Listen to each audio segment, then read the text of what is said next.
Baie welkom by die voorlesing van die Afrikaanse Sabbatskoolles vir blindes en swaarsiendes.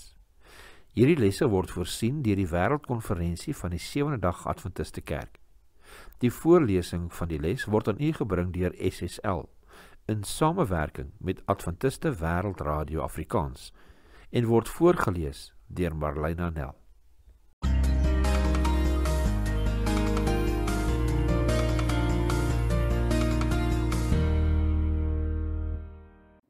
Les 2, 3 tot 9 Januarie. Redes vir danksegging en gebed. Kom ons open met gebed. Liewe Vader, ons sê vir u vreeslik baie dankie vir nog 'n stel studies en vir nog 'n week. Liewe Heer, ons bid vir u seën en vir u wil om te geskied. Ons vra dit in die naam van Jesus alleen. Amen.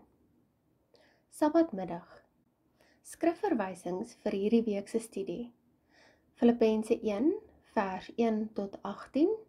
1 Korintiërs 13 vers 1 tot 8, Jeremia 17 vers 9, Kolossense 1 vers 1 tot 12, 1 Petrus 1 vers 4, Psalm 119 vers 105, Jesaja 30 vers 21.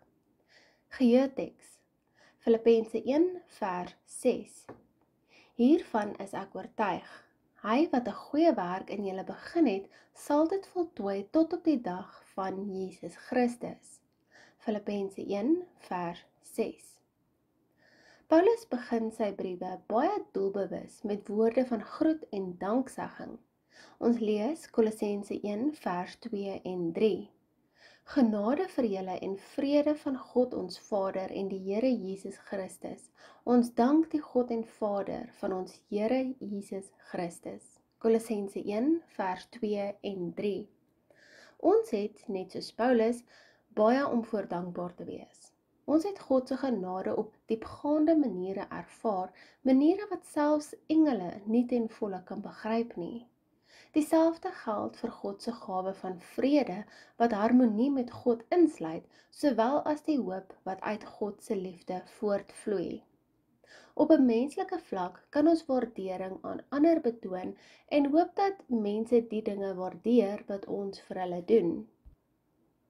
Ouers bid dat hul kinders God sal lief hê en eendag, indien nie nou nie, die werklike opoffering sal waardeer wat gemaak is om hulle die beste moontlike opvoeding te gee. Maar as mense maak ons baie foute en ons leer daaruit, of ten minste behoort ons te doen. Hierdie week sal ons Paulus se openingswoorde van danksegging en gebed in Filippense en Kolossense oorweeg, wat ons eie gebedslewe kan verryk en versterk. Bestudeer hierdie week se les ter voorbereiding vir Sabbat 10 Januarie.